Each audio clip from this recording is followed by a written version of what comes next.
you can let know that we're sending this back live?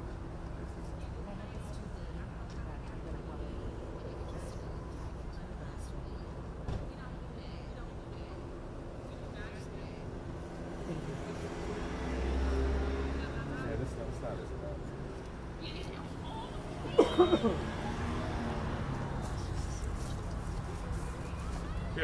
Yeah. I saw this.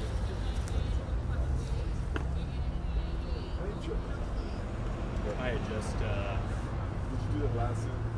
I did that Zoom. I was editing the Zooms. I was like pre-proing them, and it was like just about to start writing on all the shots logged, and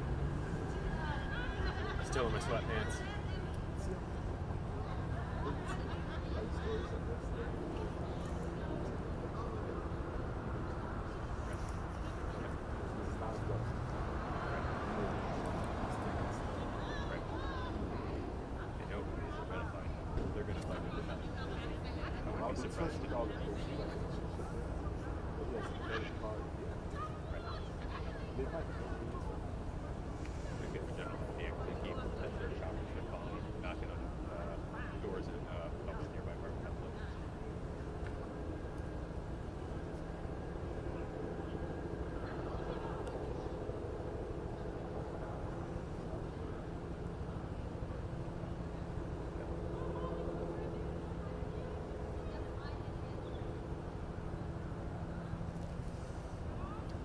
Here comes Chief. Here comes Gus.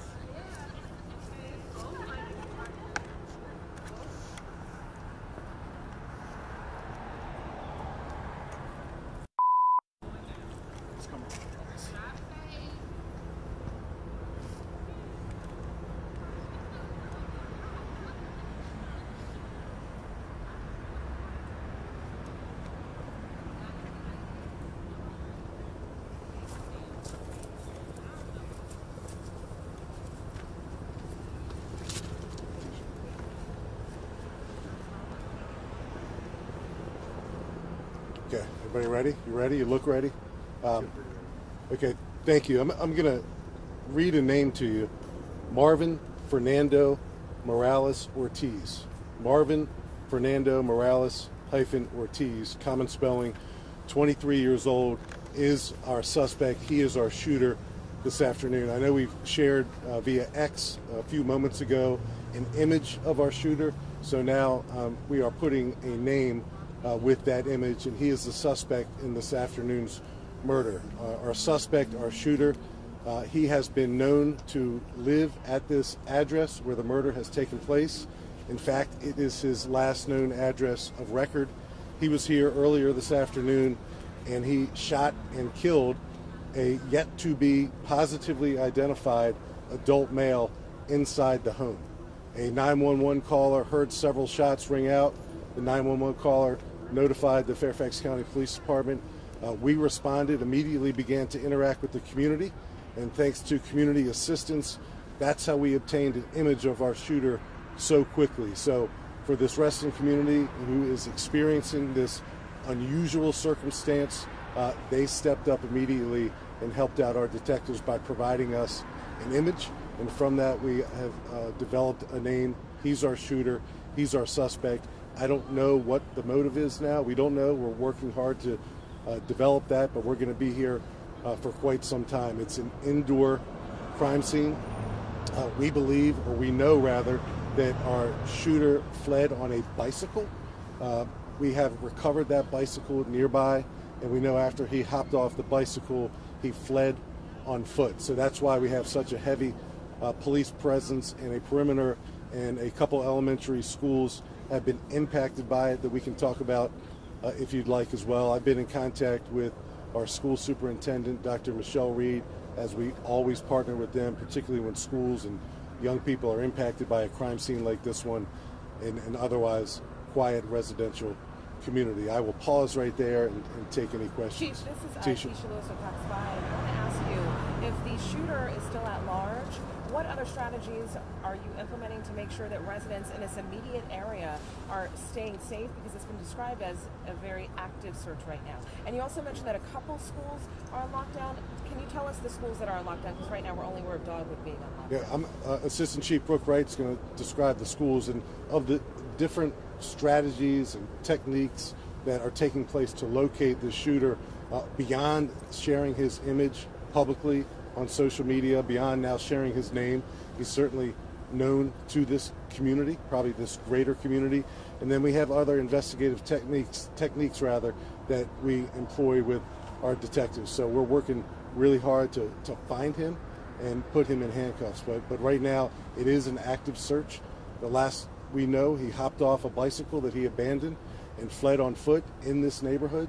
So you can probably still hear our helicopter, probably your helicopters as well.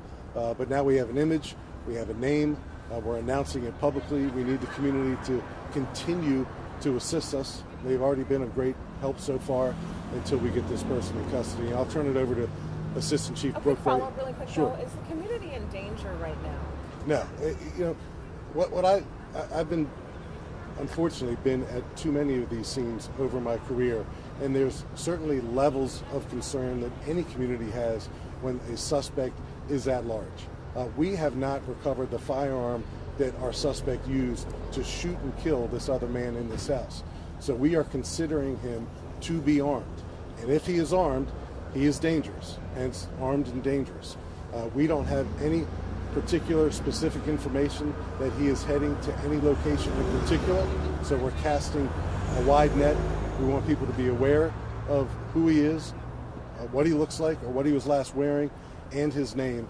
And we're asking our entire community, whether it's schools or residents or businesses, to be alert and call 911 immediately if they even think that they see our shooter. Chief Wright. Yes, out of an abundance of caution, as the chief said, he's talked to Dr. Reed, and Hunter Mill Elementary School as well as Dogwood Elementary School have been put and secure the building just so that the outer doors are locked and people aren't coming and going, and we can make sure, out of an abundance of caution, that those children are cared for. Drew, the victim relationship to the suspect, do they live inside this unit? So we believe that our shooter and our victim are known to each other.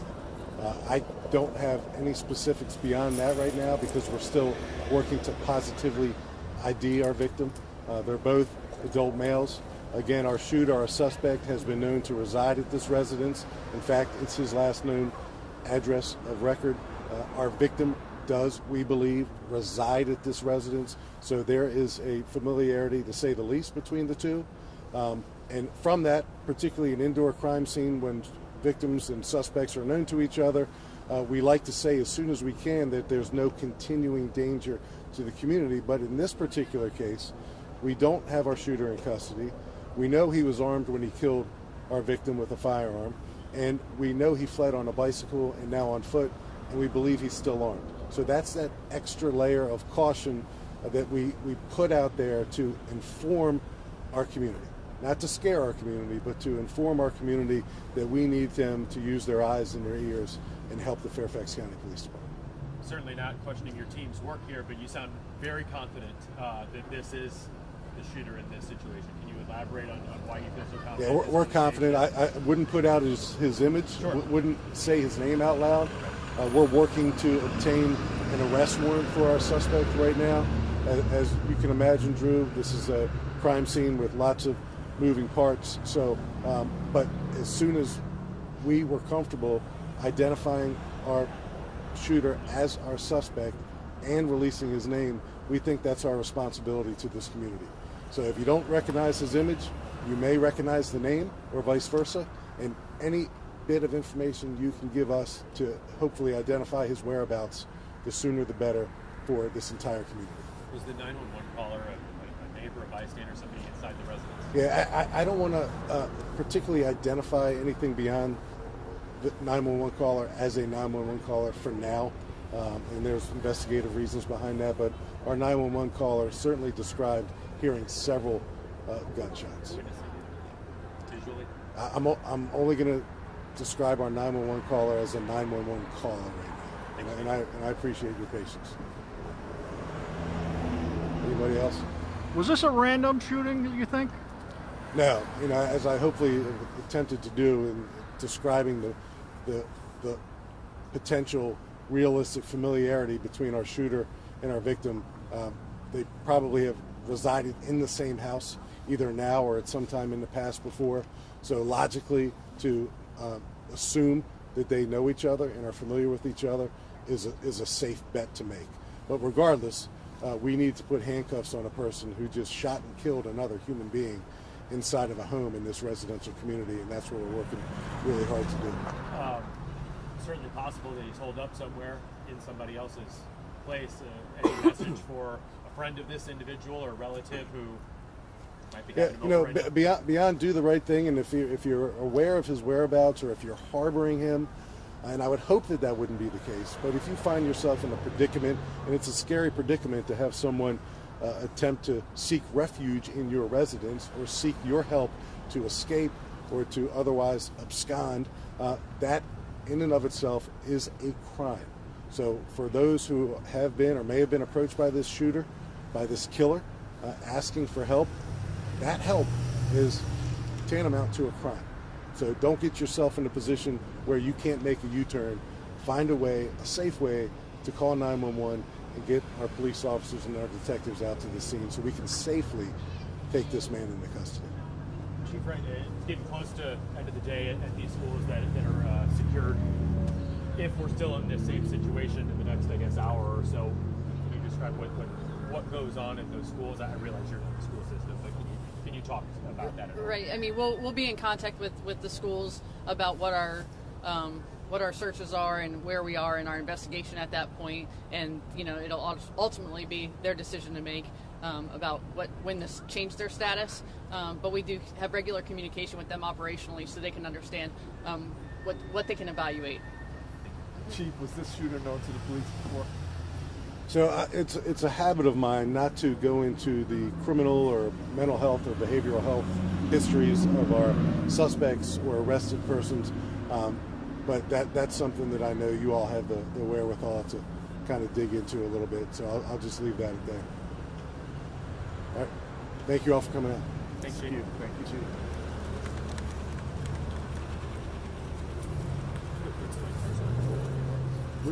All right, guys. As always, we'll have updates when they're available, of course, Sure. on our social media, and then expect a press release, of course, as soon as we're able to put out some information. Thank you. All right, great. Thanks, guys. Good seeing everybody. Thank you for coming out. Appreciate it. I'm just down here, so I'm just going to go drop this, and then So- they've got the slide, obviously. Hey, Cap, let's get the. Are you off from Facebook? Come on. So I'll be right back. What did you say about the update? How soon is it going to be? Oh, well, we're going to put our blog out. It just depends. Like, if we get this guy tonight, we'll probably have a blog out probably within 24 hours. Okay. But we got to go through, proper notifications, approval, stuff like that. Okay. Thank you. Follow our social. We'll let you know.